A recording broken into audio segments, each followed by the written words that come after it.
Hello, c'est Valentin. Deux petites choses rapides avant de commencer cet épisode. La première pour t'informer que nous organisons désormais des lives tous les dimanches soirs avec des petits jeux, des quiz et des cadeaux à faire gagner.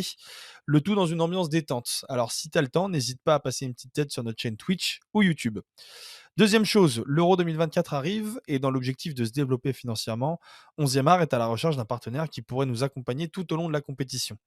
Si tu connais quelqu'un qui connaît quelqu'un qui connaît quelqu'un qui bosse dans une boîte qui serait intéressé, n'hésite surtout pas à nous envoyer son contact ou à transmettre nos coordonnées ou nos réseaux sociaux sur lesquels nous répondons très rapidement. Et enfin, pense à t'abonner, à liker et à activer les petites cloches pour être informé des nouveaux épisodes. Très bon épisode à toi.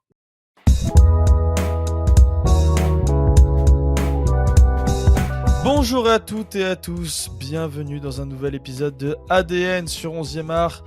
Aujourd'hui, un format court, voire même assez court pour une fois, et je suis accompagné de Jules qui voulait nous parler d'un club mythique qui joue en jaune et bleu. Et attention, spoiler alert, ce n'est pas le FC Sochaux. Oui, club mythique également, mais c'est un autre club où, Michael Isabelle n'a jamais joué. J'ai essayé de vous parler d'un truc que je kiffe surtout principalement, c'est les maillots et plus particulièrement les couleurs des clubs. Il y a toujours des histoires folles qui expliquent le choix des couleurs que porte un club de foot et pour commencer aujourd'hui, donc pas le FC Sochaux pardon, mais Boca Juniors. Alors pour remettre un peu de contexte déjà, pourquoi déjà ce blaze incroyable? En France et même en Europe, on a l'habitude d'avoir des clubs qui ont le nom de la ville où ils ont été créés. Petit problème, à Buenos Aires, on compte plus d'une vingtaine de clubs pro. Du coup, on va s'appuyer sur les quartiers, comme à Londres par exemple, les barrios en argentin. Boca Junior a été créé dans un des barrios les plus emblématiques de la ville, le barrio de la Boca. Vous avez le début, et pourquoi Junior? Tout simplement car à la création du club, on retrouve encore ces salopards de Britanniques. On a donc accolé ce terme anglais à Boca, trouvant qu'à l'époque, ça faisait plutôt classe. Excellent petit cours d'histoire qui rappelle un vieil épisode qu'on avait fait à l'époque avec Ouais, Guillaume Fleury sur le football à l'Argentine. Donc merci pour ce petit cours d'histoire. qui a été Euh, longtemps un de nos épisodes les plus suivis. c'est vrai. Et du coup, pourquoi ces couleurs?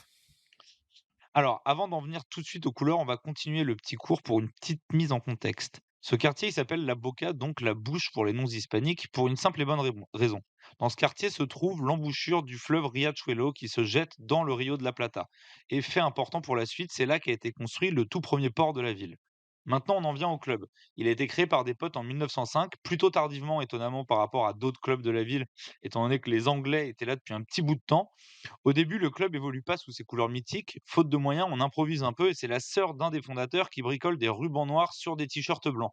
C'est là les premières couleurs de Boca. La seule consigne qu'on lui avait donnée était de ne pas arborer les mêmes couleurs qu'un club anglais dominant à l'époque, déjà le rouge et le blanc. Et le club anglais n'était pas River Plate, mais un club qui s'appelait Alumni. D'accord. Et du coup, quand est-ce qu'on arrive justement aux fameuses couleurs jaune et bleu? Parce que tu nous as dit que pour l'instant c'était noir et blanc. Ouais, bah, au début du siècle, donc en 1905, quand le club est créé, il y en a un autre club qui porte les mêmes couleurs qui s'appelle Nottingham, encore un nom, très argentin. Problème, pas de maillot extérieur ou surd affreux jaune ou rose fluo.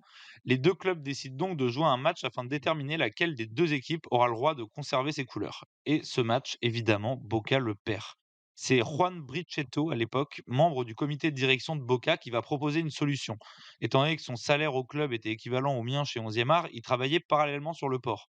Vous vous rappelez l'embouchure où passent les gros bateaux à vapeur. Il proposa alors une solution très simple, le club adopterait les couleurs du premier paquebot qui passerait. Et ce fut un navire suédois. Donc depuis 1913, 8 ans après sa création, Boca Junior arbore cette tunique bleue avec la bande dorée qui traverse la poitrine. D'accord. Et tu toujours pas aussi bien payé depuis un siècle, depuis que le bateau est passé? Non, Non, toujours. toujours pas. Bon merci Jules et bah, du coup c'est le genre de petites anecdotes qui vont nous permettre de briller un petit peu dans la société et dans les fameux dîners mondains auxquels on participe.